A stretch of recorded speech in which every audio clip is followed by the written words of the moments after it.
സ്വാമി ശരണം.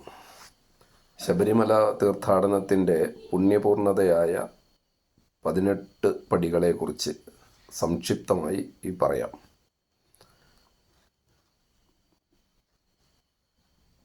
18 പടികളിൽ ആദ്യത്തെ 5 പടികൾ പഞ്ചഭൂതാത്മകമായ പടികളാണ്.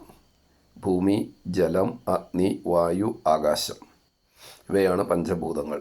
നമ്മുടെ ശരീരം പഞ്ചഭൂതാത്മകമാണ്. ഈ പ്രപഞ്ചവും പഞ്ചഭൂതങ്ങളാൽ സംരചിക്കപ്പെട്ടതാണ്.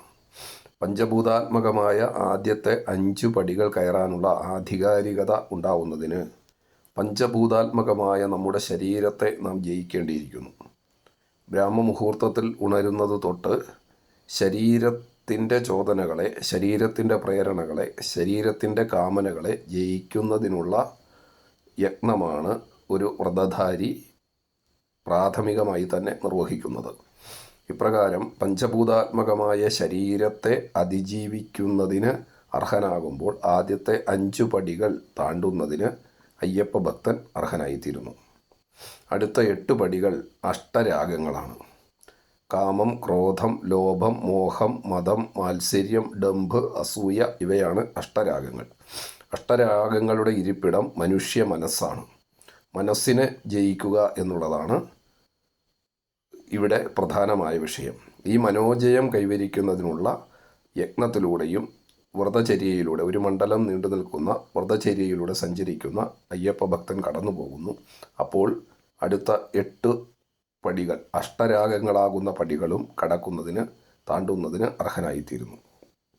പഞ്ചഭൂതാത്മകമായ ആദ്യത്തെ 5 പടികൾ, അഷ്ടരാഗങ്ങളാകുന്ന 8 പടികൾ, അത് കഴിഞ്ഞാൽ അടുത്ത 3 പടികൾ ഗുണത്രയങ്ങളാണ്. ത്രിഗുണങ്ങൾ എന്ന് പറയുന്നത് പ്രകൃതിയുടെ സ്വഭാവങ്ങളായിട്ടുള്ള തമോ ഗുണം, രജോ ഗുണം, സത്വഗുണം എന്നിവയാണ്.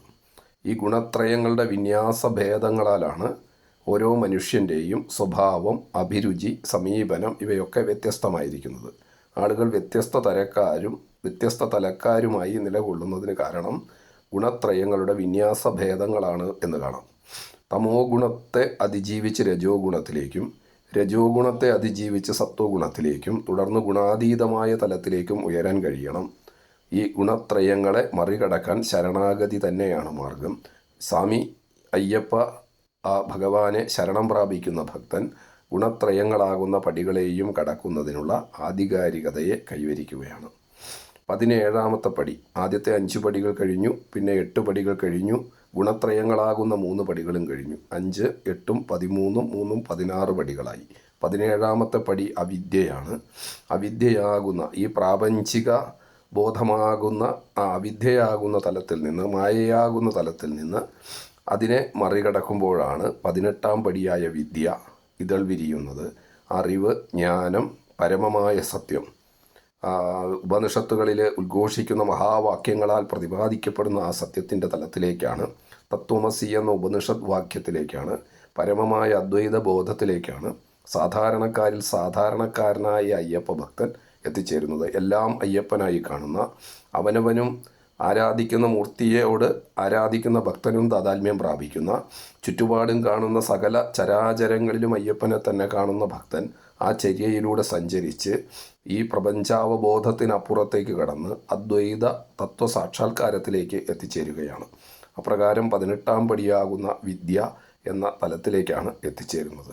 ഈ ഉത്കൃഷ്ടമായിട്ടുള്ള ആധ്യാത്മിക പ്രയാണത്തെയാണ് ശബരിമല തീർത്ഥാടനത്തിലെ ആ പുണ്യമായ 18 പടികൾ പ്രതിനിധാനം ചെയ്യുന്നത്. സ്വാമിയേ ശരണമയ്യപ്പ.